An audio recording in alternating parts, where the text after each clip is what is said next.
Hey guys, Pack TV here, and today, welcome to another episode of Content Converse. I am today joined by Gwendy of NS2D Studios. Say hi. Hello, guys. Gwendy, how are you doing today? I know the time zone's a bit different, so for you it's the afternoon right now, but how's it going?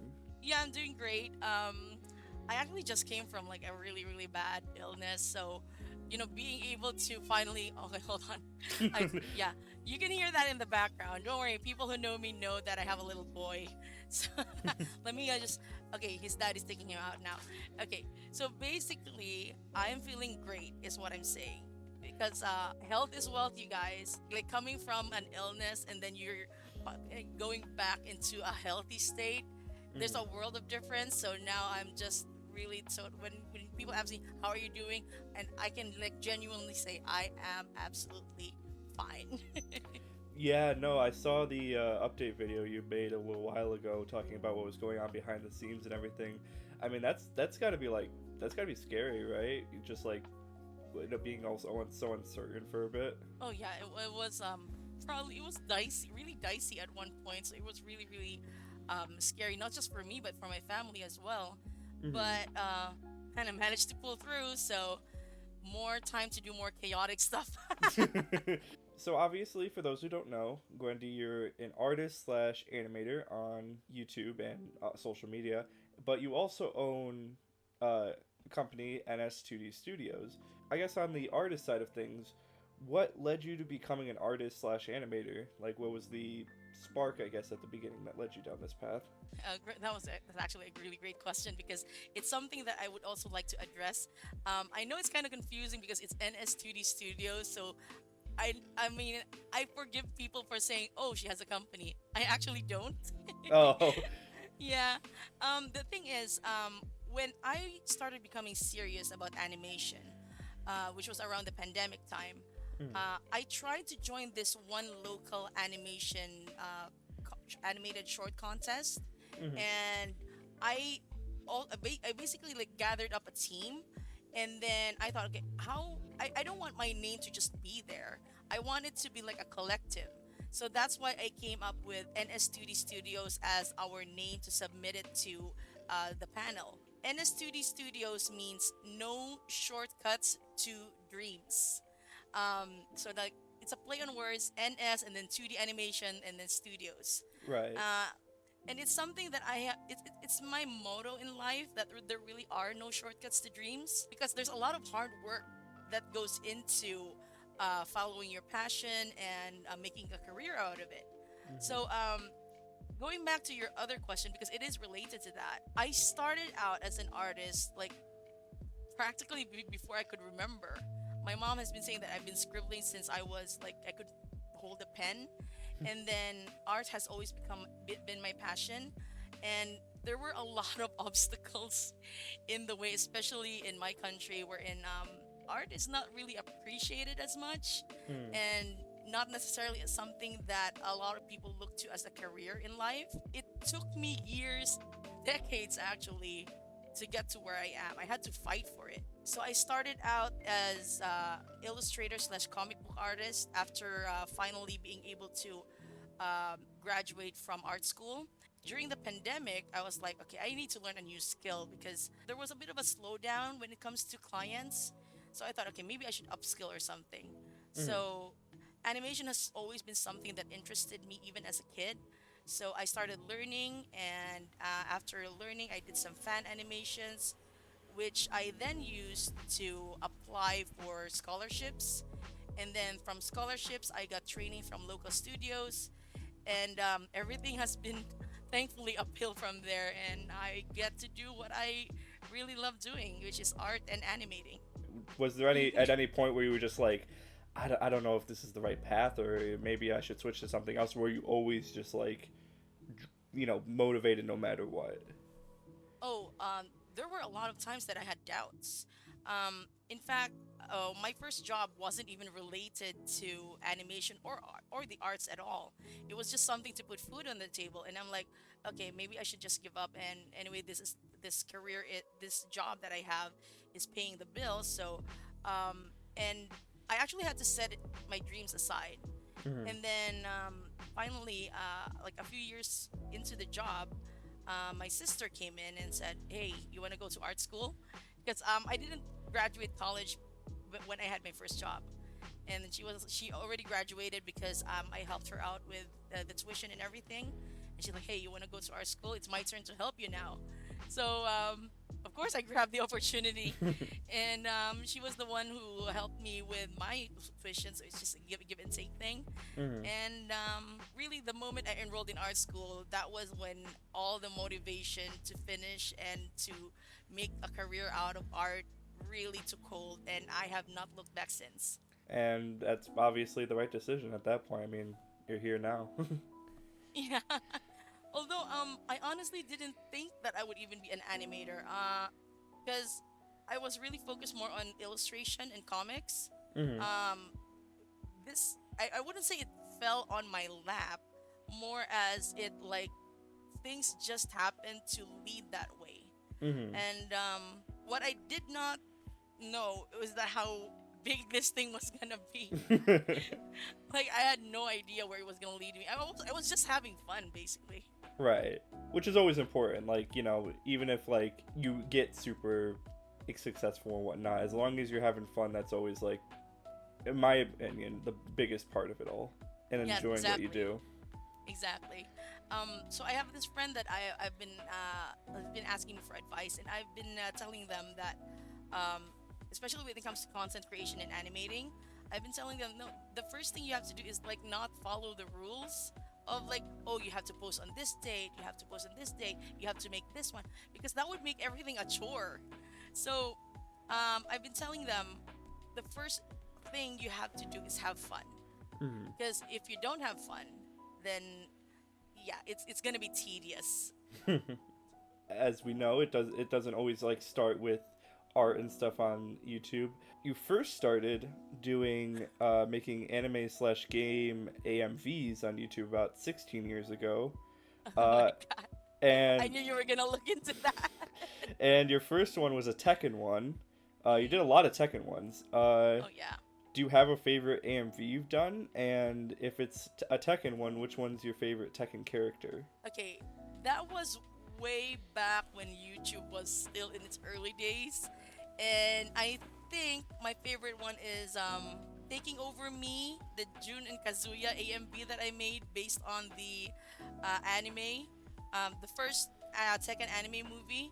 Like I used to really love that, but now looking back at it, it's like this story is really bad. But I mean, but you the saw thing it is, through you saw it through golden glasses. You saw it through like yeah, happiness and sunshine, and then it's like yeah, ooh. yeah. And pretty much the reason why I loved it so much is because I'm a shipper at heart. Like Hmm. even way back when. And Jun and Kazuya are my jam. I have this thing for enemies to lovers stories, and I really enjoyed Jun and Kazuya's dynamic. And Jun has always been my main as well in Tekken. Like ever since Tekken 2. Just to digress a little bit, imagine how happy I am to have Jun back in Tekken 8. Years and years, like almost 2 decades, and she's finally back with a lot of scenes with Kazuya. So, um, my shipper heart is happy. But anyway, yeah, that was basically my favorite AMV to make, and that also led to me being able to do some post production work in animation, because I was a teenager then, and I was already doing video editing, even though it was like really rudimentary. But it's a skill that I definitely was able to reuse in the future. After doing AMVs for a while, the first time that I saw that you showed your art on YouTube was a video called "The Vegas Conjugality," and it was like a Big Oh. Bang Theory uh, thing. It was like a little short clip, and what led you to decide to start like take that step and like show your art to the world basically? And what led You you to really pick did Big your Bang Theory? research. You really did your research. Um, yeah, I was like really into Big Bang Theory way back when, and I did establish that I'm such a like I'm a shipper, and like I love the whole enemies to lovers or like rivals to lovers at the very least dynamic. You know, the Hmm. very contentious relationships, and I think that was the season before season 3. So like seasons 1 to 2, and I was inspired to do art for Sheldon and Penelope. No, not Penelope. We're not there Penny. yet. We're not there yet. Not there. That's her name though. That's her real name though. Sheldon and Penny. So to those who are like into like Big Bang Theory thing, I know that's not how it ended, but believe me when I say this, back in seasons 1 to 2, they were teasing the heck out of that. So I bit in like I got into it hook, line, and sinker. I was a sucker for it. So and that was back in the live journal days as well. So there was a small community, not necessarily small, but there was a community of Shenny shippers, and we shared art and stories. And then I decided, okay, if everyone's sharing fan art, maybe I should try a little bit of animation. So that's where I started, and that was like way before I learned about the 12 principles of animation. So it was just basically me doing like one drawing to the next and just winging it. The next phase of YouTube and your career was your big Star Wars phase, which took up a lot of time. A lot of Reylo stuff. Yeah. Obviously, you had a couple different series. You had the Crack in the Force, the Reylo animated musical thing you had, and then just like the Reylo like series themselves. What were some of your fondest memories from that time, and what led you to like really push towards that? Because you spent a lot of time on that. Yeah, I was in that fandom for about 6 years, I think. Now I'm just like lying low for the meantime because, like, as with every IP that doesn't really have new content, it eventually dies down a little. Hmm. So, when I first came into that fandom, I was just there to just make art, and then my one of my fondest memories really was me starting out on animation for that fandom because they had this series called Galaxy of Adventures, and I was really a little bit like, okay, I was expecting a lot more Reylo in there because there were supposed to be some scenes that were Reylo, and I'm like, okay, they're not doing it. I'm gonna do it myself. So and then the response from that has been like phenomenal, and because of me starting out, especially the Reylo animated series, because of me starting that out, people were like really like helping me out, like sending me coffees and stuff, to the point that I was able to purchase like a Cintiq. Like seriously, they would like just continue this animation and we'll support you and all that. And that was the time that it was at the height of the fandom. Mm. And I think I hold that memory very, very dear because it's what led me to where I am today. Hmm. Really, because it's really I know that that's also kind of controversial ship. There's a lot of discourse surrounding that, but if I hadn't been in that fandom, I really wouldn't have pushed through with learning animation because animating in a drawing tablet, like just a regular drawing tablet, is hard. But on a monitor tablet, it makes it so much easier, especially in animation. Also, I noticed it was like a very different. I say indifferent in in quotes, but different like art style compared to what we see more now. But is there a reason for that change over time, or was that just something that like, oh, this is for this and this is for this kind of thing? It's actually the latter. The style that I used for the Reylo animated series is from Galaxy of Adventures because I tried to emulate the style, and then for some reason my own style bled into that. So if you compare the two side by side, you can see like the technique is similar, wherein there are no lines on the drawing, but the design is different. So that design is specifically just for Reylo animated, and then as I went along with newer stuff, I wanted to differentiate it. So that's why we have different styles as well. The thing is, since I also started as a fan artist way back when, I am a style chameleon. I can mimic styles. I can confidently say that I can mimic art styles. So that's pretty much why. You're like the Kakashi of the art world. It's just like, oh, that's your style. Yeah, kinda. I think it was a little bit after there was another animated short that you made called The Secret Box. What can you tell people a little bit about that for those who may not have seen it at all? Um, Remember when I said that I tried to enter a local animation contest? That was the secret box. That was our entry. It's more like a PSA in a way, but told in a metaphorical sense. I don't know if I can actually like state exactly what it's about because it might be a bit triggering, but it is stated metaphorically about basically about PTSD, Mhm. especially in children. So it's also about a journey of this little girl growing up and then having that PTSD and healing from it. Even though like healing is not a linear thing, it's really like an up and down. Sometimes you're okay, sometimes you're not. So that was my first animated short, original animated short, and that's when I managed to gather my team as well. It didn't really like okay, so it made it to the top 20. No, not top 20. The what as one of the semi-finalists Mhm. before they narrow it down to the top 20. Um, Unfortunately, it didn't make it to the top 20 because that was back when I was still fresh from fresh from training, so I didn't really like know a lot of the stuff that I know now. Mhm. Uh, but it definitely taught me how to handle a team, how the animation pipeline works. So, if anything, even though I didn't make it to the top 20, I felt like I already won. I was gonna say you were like it's your first time trying to do something like this, and even just like almost cracking the top 20. Like, and do you know how many like entries there were? There were hold on, almost 50. Okay, yeah. So like that's at least above like the 50th percentile. So like that even like as your first one, that's gotta feel like super cool. Yeah, it definitely left me pumped because that 50 that I mentioned is only for the professional level. There's another for the student level, and they combine all that. So I forgot how many it was in the student level, but I think it might have been around that number as well. Hmm. I noticed a while ago that you actually had your artwork shouted out on GMA Network uh, for I'm gonna butcher this name, Maria Clara Albera.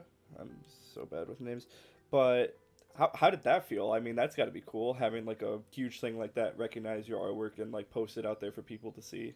Yeah, that's Maria Clara at Ibarra, which Oh is yeah, I butchered uh that. it's totally okay. Basically it's a TV series. It's the I would say it's the first major Filipino live action isekai. So what happened was this girl Cly got transported inside a book, and that book is the is one of the two books of Jose Rizal, our national hero, and she interacts with the characters there. And again, there's this thing about enemies to lovers because the guy who she eventually ends up with is yeah, very contentious relationship and ended up being a good one. And so even before that was a thing, I noticed the chemistry, so I started drawing, and then people from the network, from GMA Network, the biggest network in the country, reached out and they said, "Okay, can we post this in social media?" Like, okay, no problem. I Sure. mean, more, I mean, more exposure. So why not? I'll take it. I'll take it. So it was great to be recognized like that. But the thing is, though, it wasn't the first time. I would actually say it's the third time that GMA had recognized my work. The first time was there's this social media phenomenon. It's kind of weird. It might be weird for other countries, but here in the Philippines, it's really not uncommon to ship real life people. I know that's really effed up in like in some context, but it's true. We have this thing called love teams, and I was into this one love team before, and I made fan art, and GMA also reached out, like posted my artwork on their social media, and even in one of the episodes, they posted my artwork there in the tablet, so that was great. The second time was because of my photography, because I'm also into photography. That love team, I know that some Filipinos know this, but I don't want to say the name to be honest. So that particular love team held a concert, their first concert, and I managed to get front row seats. Not because I paid for it, but because a fan club gave me front row seat tickets. Um, It was and just then they just gave it to you, and you were like, "Oh, okay, sure." yeah, sure. Actually, I didn't even know it was front row seat until I was in the venue. I was like, okay, free tickets, I get to watch. And then I was looking at the stands and like, oh, how far am I? No, no, you're here. It was like 2 rows before the stage. I was like, oh, okay.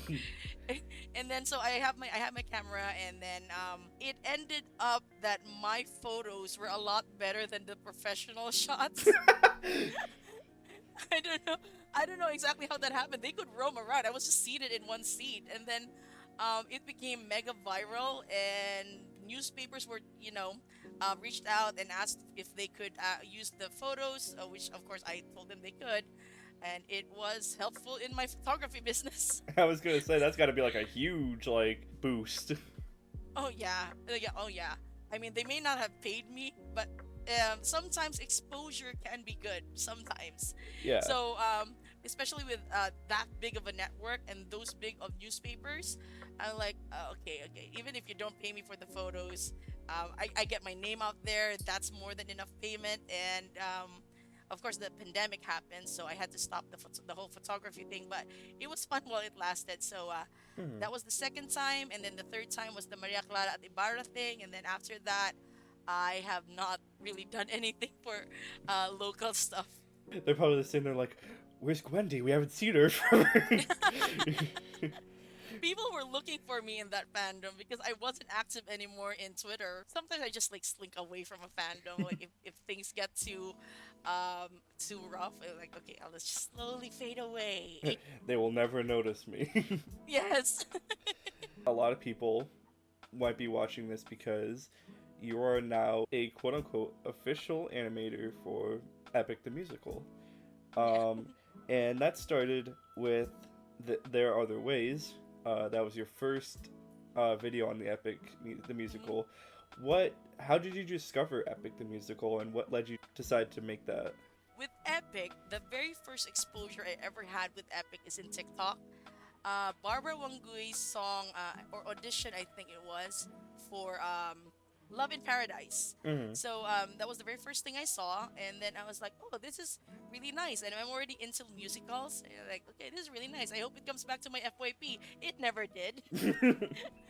So I was like, I forgot about it. And then my cousin Julia, I will always mention her. Hi, Julia, if you're listening. Hi. She's into musicals. She got me into Hamilton, and then after the Hamilton phase, she was like, oh, you gotta listen to this new musical. It's called Epic. It's about Greek mythology. It's about the Odyssey, and I knew about the Odyssey back when I was in college, when I was taking like a couple of years majoring in English. So we studied that in English Lit, Iliad and the Odyssey, but I nearly forgot everything I already learned back then. When she introduced me to Epic, I was listening to the Troy and then the Cyclops saga, and after that I was like, oh, this is really really good. Is there more? And she was like, oh, we have to wait. No. Yeah. So that was back when there was like a year in between sagas, and I was like, oh man, now I have to wait. And then after that I completely forgot. And then the Ocean Saga came out. We listened to it. I loved it as well. But I thought, okay, it's gonna take another year before this thing happens. And then suddenly the Cersei Saga comes on. So Julia and I listened to it, and she showed me. This is when things really changed for me. She showed me that one TikTok video of Jorge and Talia for There Are Other Ways. The one with the plastic fork. Uh, Yeah, yeah. because they couldn't use real swords because I think TikTok would suppress it or something. Right. And then I kind of felt like, oh my god, this is I should make something out of this. I should make an animatic out of this. So from there the rest is basically history. Like it's just a domino effect after that. Mm-hmm. Oh, this is a cool audition. Let's forget about it. Oh, it's back. Let's Yeah. forget about it. Oh, it's back. Yeah. Plastic fork, boom. Yeah. That really hooked me in. So, props definitely to Talia and Jorge for that performance, and especially to Talia. Like, she was the first Epic cast member to ever comment on any of my animatics, and at first one time she commented was like a day after I posted There Are Other Ways. So yeah. I saw a meme you posted on your community post where you were talking about a viewer praising you for using water symbolism in the Done For animatic since Cersei's mother was an ocean nymph. And then you were like, me who had no idea Cersei was half ocean nymph and just used water transition because I didn't want to animate the nymphs running away from the scene. That is actually 100% true. That was for Done For, and I didn't like I didn't really do a lot of research on Cersei, except for the fact that, of course, her dad is a Helios, so that's why I colored her eyes yellow. But then I was like, okay, how do I get the nymphs out of this room? I don't want to animate them running away. I hate animating run cycles. Oh, okay, I'll just do some water effects because Cersei powers, whatever. And everyone's And like, then, brilliant! yeah. And people were like, "Oh my god, that's brilliant! She's part ocean nymph." I was like, "Yes, I did that on purpose." Have there been any other times like that since or before where you did something like unintentionally without thinking about it and it turned out to be like some form of like stroke of genius almost? So I think it would have to be with the No Longer You animatic that I did. There was this one shot of well, there's a couple of things, but the other one is a spoiler, so I'm not gonna say it. But for No Longer You, there was this one shot wherein, then as you draw your final breath, when Odysseus like fell in the water, right, and he was drowning. It's so similar to what happened in the Vengeance Saga, wherein he was like literally like. It was like almost pose for pose. I almost Yeah. sat there was like, hold on a sec. Yeah. So people have pointed that out, and I'm like, oh, yeah. I knew this like 2 years ago, guys. Come on, it was so obvious. Yeah. It's a great coincidence, and I'm like, oh, hey, nice. So hopefully in the final saga, I'm crossing my fingers, like I'm like putting my bets on something that I predicted. So we'll see. We'll see if it happens. Spoiler alert. The Vengeance Saga is really cool. Check it out. I think a saga probably coming soon because Jorge's a madman. Yeah. Speaking of Jorge, when did he reach out to you? Because I know I might be wrong, so correct me if I'm wrong, but the Thunder Saga was the first time we saw you in like the official Epic animations. Am I correct there? That is actually correct. So what happened was, people kept tagging him in my animatics. Like I tend to tag him as well because he did mention that, oh, it's okay for you guys to tag me or in any of your epic art posts or animation posts. So it's just something that I actually do on instinct now. But there was I forgot which particular animatic of mine that people were tagging him like crazy. So that's the only thing in my notifications, people tagging Jorge. So I'm like, okay, this is weird, but okay. And then suddenly he friended me in TikTok. I think that was around May, I think. I forgot when exactly the Thunder Saga dropped, but I think that was around May. And I'm like, oh, okay, we're friends. But I didn't message him or anything. I was just freaking out already. And then, like around a week later, after that, he said, "Hello, my friend." And I'm like, of course he did. yeah. And then like, professionalism out the window. So I said hi, and then I praised him for all his work. And then he started asking, oh, how what would it take for me to commission you? And then I remember my message was, excuse me a moment. Asterisk goes to a wall and screams like a pterodactyl, and then goes back. Hi, I'm back again.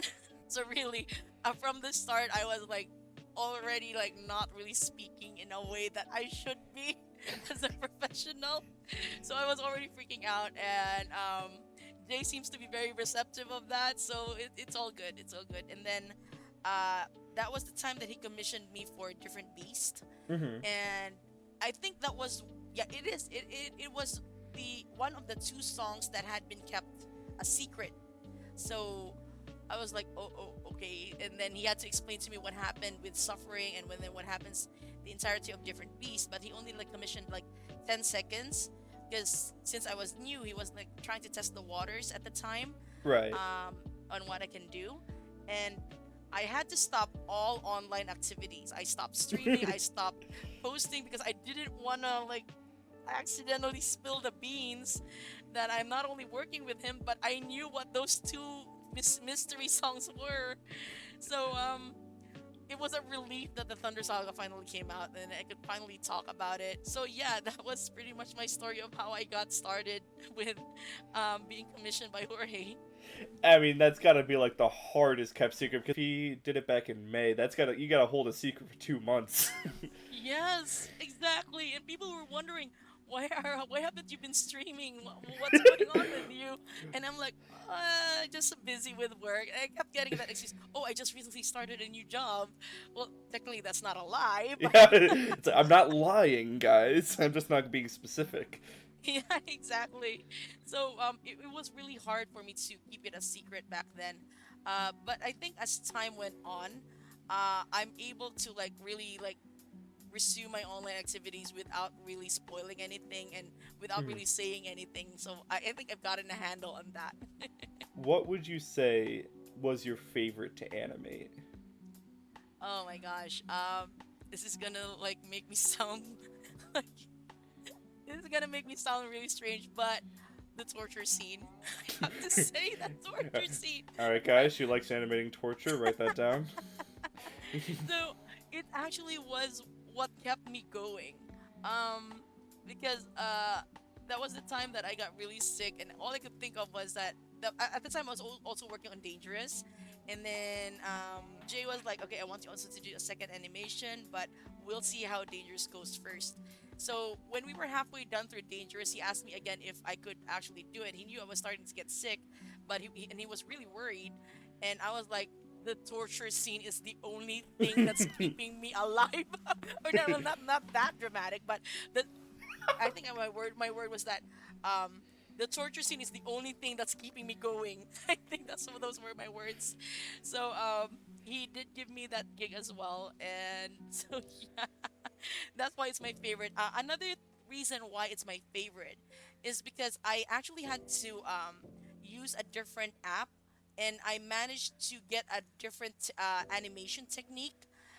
Because you notice there's stark differences with the coloring in the Wisdom Saga Athena's Final Stand versus the ones that I did for Dangerous and especially for 600 Strike. Those techniques make rendering a lot faster. Like if we're talking if After Effects, I like rendered 17 hours of Hermes dancing, um, because Dangerous was made in After Effects for post production. That took like so many hours of rendering. That's why it took a while for me to finish. But with 600 Strike, it was a real time render. So the moment I hit the play button, it renders in seconds. And the funny thing was, the first 45 seconds of the torture scene, I did that by myself.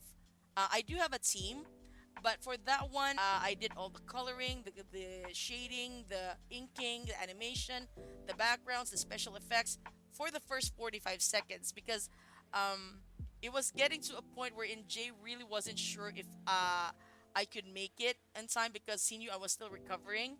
And I wanted to show him that I'm serious. I'm being serious. If I could finish 45 seconds in 4 days by myself, imagine what I can do with my team. So that's why I'm also particularly fond of that animation. It was yeah. It was like your own like personal like I gotta prove this to not only like Jay but also to myself kind of thing. Yes, exactly, exactly. When you first saw the scene and like what he wanted, were you like the rest of us where we're like, I'm built different. So I still remember it. When he contacted me to because he was like Dangerous was a done deal almost like almost like a done deal because he really wanted me to do it. But for the second one, he wasn't sure which one. So he told me the story, the entire story of the Vengeance Saga from start to finish, beat for beat.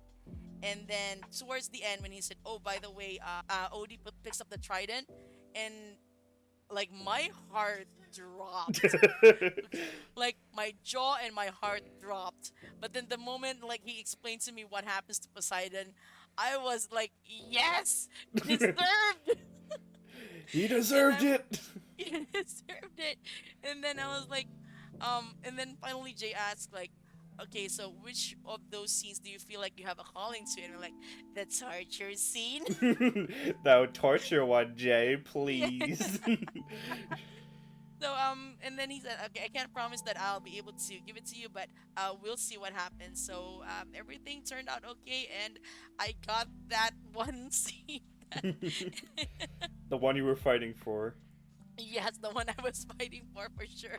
I think when most people think of the Vengeance Saga, they think of like the finale of 600 Strike because it's such like a huge moment. Personally, it was like the animation that personally made it like so much more impactful, especially to me because it was like you saw everything. Like the vocal delivery too was like amazing, but like just like Yeah. the animation and like everything was like so good. Thank you. But of course, I have to give credit, of course, not just to my team, but to Jay.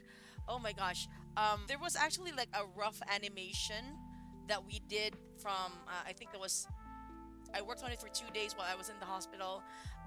The rough animation from start to finish of the finale was done, but it wasn't until like maybe a week or almost 2 weeks before the premiere that Jay said, uh, asked if there was still time because he wanted to make changes. And it wasn't a minor change.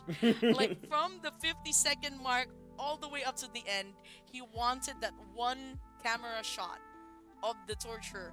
In my head, I have to be honest, and I did tell Jay this. In my head, I'm like, that's way too long. Because from what I learned in film school, you have to change camera angles every 15 seconds, just so you know not to keep it boring. Right. But I learned that you really have to break the rules sometimes. And in this case, Jay was like, I want people to be locked in. And they will be locked in because it's not going to be just a looping animation. So it's every movement is deliberate. And he said, I'm going to send you a reference video in a couple of hours. Initially, I was being coy about it. I was like, oh, you don't have to send me a reference video. I mean, like, you already sent me the script. You don't have to send it to me. I know you're very busy. Like, you're very busy with your time, especially with the upcoming premiere. And he's like, the Vengeance Saga, it's my time. So, like, not even, he said 2 hours, but not even an hour later, he sent me the reference video and I saw his performance and it's like you could actually see like he was singing it and you could see the emotions in his face. I mean, I wish we could have like shown it a little bit, but we couldn't because of course it's all silhouette. Um, but he did post it in his social, so you get to see it there with his little trident and all that.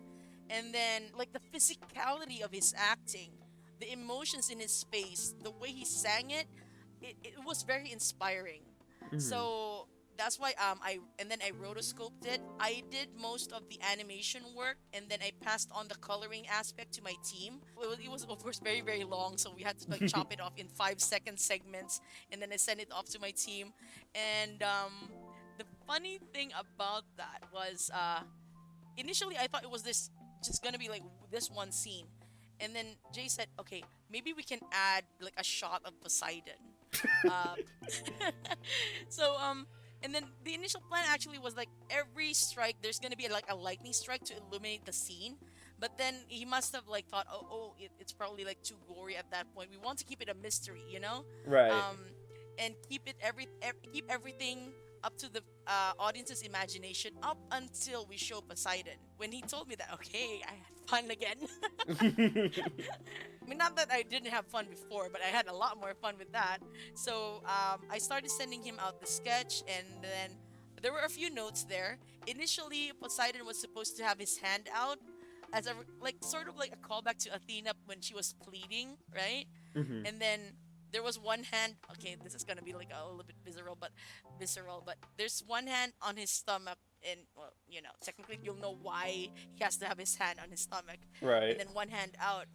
But when Jay saw it, it's like, let's make it so that he is so weak to the point that he couldn't even lift his hands, and then he basically gave me free reign to do the wounds as I as I want. I put a little note that says blind in one eye, a reminder of Polyphemus, and gouge out Telemachus's eyes, reminder, revenge, something like that. And he allowed that in, so Poseidon canonically lost an eye during the process. The rest, it was really smooth sailing. I think the part that was really, really difficult, and I've mentioned this to people before, the final file of Dangerous was not submitted until October 29th. But the final file, yeah, I'm serious. It was commissioned around September, and it wasn't until October 29th that I was able to submit it because I was working on it on and off, and I had a lot of missteps with After Effects because of the whole rendering thing. But I didn't have that with the torture scene, and that torture scene was submitted 6 hours before the premiere. God. With the torture scene, it took us 14 days to finish. With the Wisdom Saga finale, that was 45 seconds long. It took us 19 days. But that's another reason why I hold the torture scene so dear, because we finished it in record time, just in time for the premiere as well. Jay was kind enough to stretch out the deadline as well. Like, it was supposed to be submitted at I think that was 12 noon Eastern Standard Time, and I'm like, can I please have another 4 hours because I haven't finished like the final exchange between Poseidon and Odysseus. And he's like, okay, I can't really stretch it out more than that. And like, oh, it's okay. I'll try to finish before that. So I finished it at 3:30 p.m. Eastern Standard Time, almost to the dot. So 6 hours before the premiere. There were I think there was just some tiny details that we needed to work out, but other than that, yeah, it was really cutting it close. I was just imagining all of us just being like, "Ooh, the Vengeance Saga is coming out tonight. I can't wait." And then you and Horror like, like that one scene in SpongeBob in the brain like running around with like Yeah. papers flying everywhere. Yeah. And then I was informed actually that Jorge hadn't slept in 2 days. And I'm Dang. like, and then I'm looking back now, like in the last 2 days before I submitted the file, I was like, he's constantly online. Every time I ask a question, he's constantly online. I'm like, is it my fault? Did he did he like not sleep because he was waiting for me to finish? Now I feel bad. I mean, that man's dedicated beyond Yeah. compare. Yeah, he is. Another thing is that because like I mentioned that I did get hospitalized, the torture scene almost did not make it to the Vengeance Saga at all. Because the moment Jay learned I was in the hospital, he was like, "Nope, nope, you're not working on this. You need to focus on rest. Like I care more about your health and well-being. The animation, we can just move that on to the final saga. People will still appreciate it." And in my head, I'm like, "No." Like Poseidon, no, No. ruthlessness is like in my head I just couldn't, like, my professionalism, even though like I don't really have professionalism, but it's just like I didn't want to let him down. I didn't want to let anyone down. So I think that boost of that that actually drove me to finishing everything on time. So yeah, that was definitely a driving force as well. When he told me that I could rest, I go, no, no, no, not gonna rest. Can't finish until torture is done. Yes. Obviously, the torture scene is probably, the objective favorite of the saga, but personally, I every single time I see Hermes dancing part, I love it every single time. Especially, like, knowing that the reference video that you had to get for that. And obviously, like, in the community, Jay's reference videos are always, like, awesome to watch. Because they're either the most, like, they're either the most well thought out thing you can think of, or the most scuffed thing in the world. And I mean, seeing it come out after him showing the reference videos he sent is just so funny. Like, it was so funny. Yeah, about that one. You know when I told you that I was being coy about him giving me the torture scene reference video, I was also being coy about the dangerous one, because the thing is with the Thunder Saga, I never got a reference video. With the Wisdom Saga, I also never got a reference video. The only thing I had was a very rudimentary sketch of from Jay of like some stick figures on with the stairs and Mhm. Zeus is on top. So that scene made it to the final, but the rest of that, he gave me a lot of creative freedom on how I can do it, but like no reference videos. And I'm like, so when the Vengeance Saga came along, I'm like, I was kind of like, I was like, you know, um, you, I've never gotten a reference video from you, and I see other artists they have reference videos. It would be kind of nice. And then not even an hour later, he gave me the reference video. He's like, hold on, I gotta bust a move real quick. Give me a Yeah, second. yeah. Because we weren't decided on the dances at that moment yet. So I think there was just one or maybe a couple of dances that Jay did that did not make it, but the rest definitely did. When I did some of the dances, he also said he wanted me to do like the crazier stuff towards the end. So all the stuff in the end was just my own brainchild. So everything near the end was your brainchild, right? Yes. So for the fans out there, what possessed you to make Hermes shake the booty? What was the thought process behind that? Okay. Um. So the moment Jay said that Hermes would be dancing while Odysseus would be fighting for his life, the very first dance that got in my head really is the twerking because of all the twerking Winion memes, you know. Hmm. So, and then at the time I already knew about the Hermes and the Winions. So I'm like, I want to make Hermes twerk like those Winions. Uh, so and another thing is that here in the Philippines, that dance is called the Ocho Ocho or 8-8, and that was popular way before twerking ever became popular globally. So, in a way, it is also an iconic Philippine dance. So I wanted to have a little bit of my fingerprint in there. So it's like the best of both worlds. I knew people were gonna love the twerking because, of course, it's like the twerking Minion, twerking Hermes. So I asked Jay, hey, can I like make Hermes? Is it okay to make Hermes twerk? And he's like, I'm gonna ask Troy. And then a few like an hour later, he got back to me. Hey, Troy is okay with the twerking. So that sealed the deal. And initially, the twerking was supposed to happen earlier, like towards like the very first scene. But then he said, "Okay, let's leave the crazy stuff for later." So that's why everything went crazy towards the end.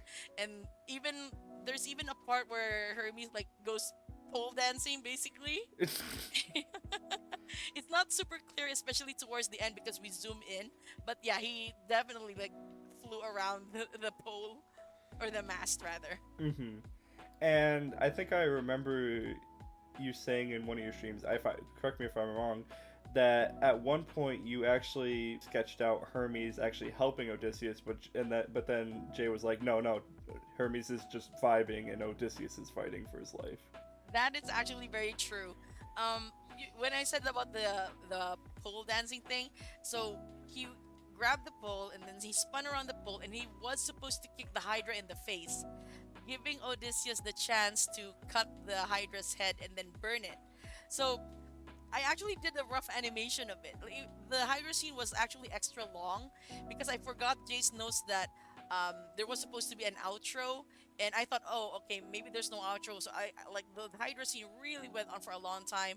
So Hermes kicking the Hydra in the face was there, and then Jay saw it and like, no, Hermes has to not help. He has to just be vibing. So that's why the kick to the Hydra's face was cut. Yeah, and I mean, it fits it so perfectly. It's like, oh, you're fighting? Hold on, let me bust this move real quick. And then Hermes also had the audacity to. I mean, I feel like he has the audacity, especially towards the outro, that he would do a battle pose, fist bump Odysseus, and do a battle pose as if he helped. I think Odysseus fist bumping back is just out of exhaustion. Yeah. It's like, I'm alive. Okay, fist bump. I did it.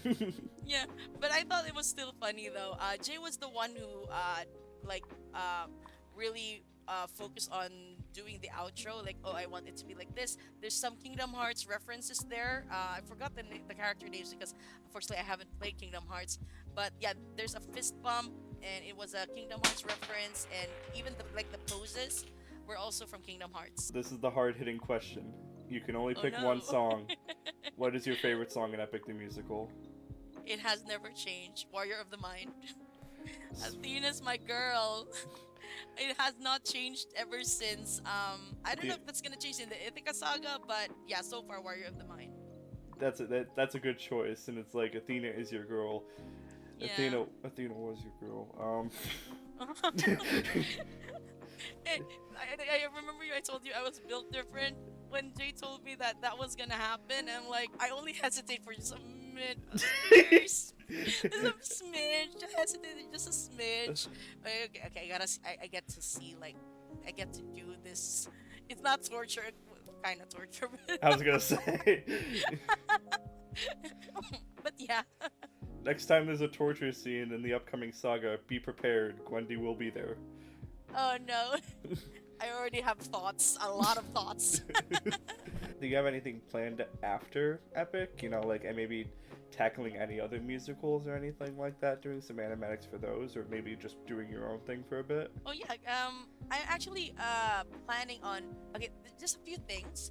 There's one that I can't reveal yet, but it's also Greek mythology related. It's a musical about Greek mythology, and I already had an animatic plan for that, but I can't reveal it just yet. I Yeah. have like some character designs here and there, but it's just that the only reason I'm not revealing it is because uh, I want to make sure that when I do that, I'll be able to fully commit to it. You know, Hmm.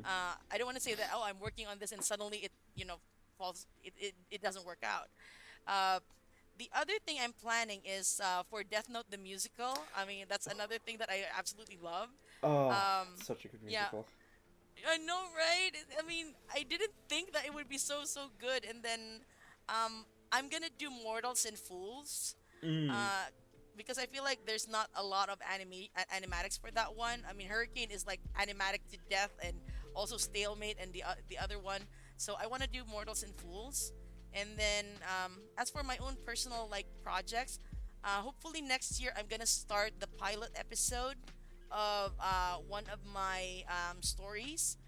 It's a rom-com slash meet cute slash slice of life thing called the Hatchling. If I explain it today, it's gonna take forever.